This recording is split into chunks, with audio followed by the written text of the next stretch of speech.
When it comes to mainstream Bible translations, I often recommend the ESV to people. Not that that's the only translation of the Bible I read. I read many of them because I'm very interested in all the variations and to see how different Bible translations were compiled.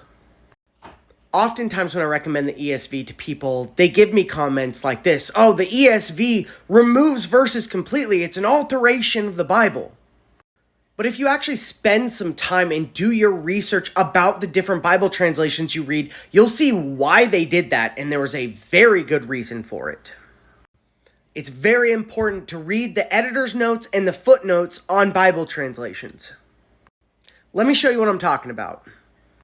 This is the standard Bible app that most Christians have on their phone. No matter what Bible translation you pick on there to read, if you go down to the very bottom of the screen, it will have a learn more about this Bible translation. If we open that up, we get a bunch of information about the ESV. And many other Bible translations, but this particular video is about the ESV, so we'll stick to that. They have all kinds of interesting information on here that you can read about the ESV Bible translation.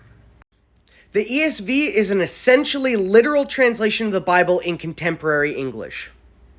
And it was created by a team of more than 100 leading evangelical scholars and pastors.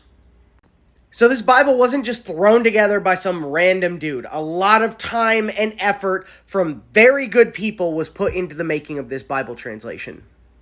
The ESV even lists their oversight committee, and by name and profession lists every single scholar used for this entire Bible translation. And my favorite part, they go over the textual basis and resources for everything used in the compilation of this scripture. When they were trying to do a literal word-for-word translation, in difficult cases, they considered the Dead Sea Scrolls, the Septuagint, the Samaritan Pentateuch, the Syriac Peshitta, and the Latin Vulgate, and other sources to shed possible light on the divergence from the text. They used every Bible source possible to clear up any translation issues. They put an informational footnote for everything they did in this Bible translation, which is something that you don't get with, say, the KJV. Just for instance, this is Mark chapter 7, and if you notice, it goes straight from verse 15 to verse 17. The person that commented on this video claimed that they blatantly took out scripture. But if you read the footnotes right there, some manuscripts add verse 16, and then they tell you what it is. And then you can dive into that even more. And in a nutshell, they omitted verse 16 because it doesn't exist in the older manuscripts. So they didn't omit it for a nefarious reason. They omitted it because it didn't exist in the older manuscripts that the ESV uses. Have you guys ever played the telephone game? The further and further away you get from the original message, the more it gets stomped on. And the ESV considered this, and the much older manuscripts that they use, that far predate ones that say the KJV used, don't have these added verses that they have chosen to omit. But for every single one, they tell you what they omitted and why they did it. They're not altering scripture, they're giving us a more accurate version of it. A version that doesn't add these extra words and phrases in.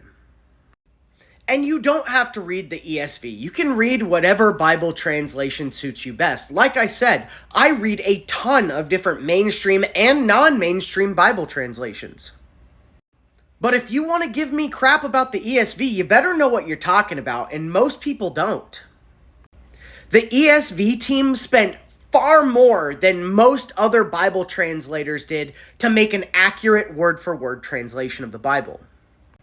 And they did a far better job than the people who wrote the KJV. I have an entire playlist with tons of videos showing you all the errors in the KJV that people don't seem to care about. The KJV is actually one of the least accurate Bible translations out there, and it's the one that people think is the best, and it's insane. At least with the ESV, they tell you everything they did and why they did it, and they source every single person they used to do this, unlike Bibles like the KJV. And I don't know about you guys, but I prefer my information as close to the original source as possible, and that's exactly what the ESV has done with their Bible translation. I actually want to know what the oldest Bible manuscripts we have say. Because again, the further and further away you get from the original, the more and more errors you're likely to find. But you don't have to believe me. Just do your research and don't jump to ridiculous conclusions before you spend enough time to look into it.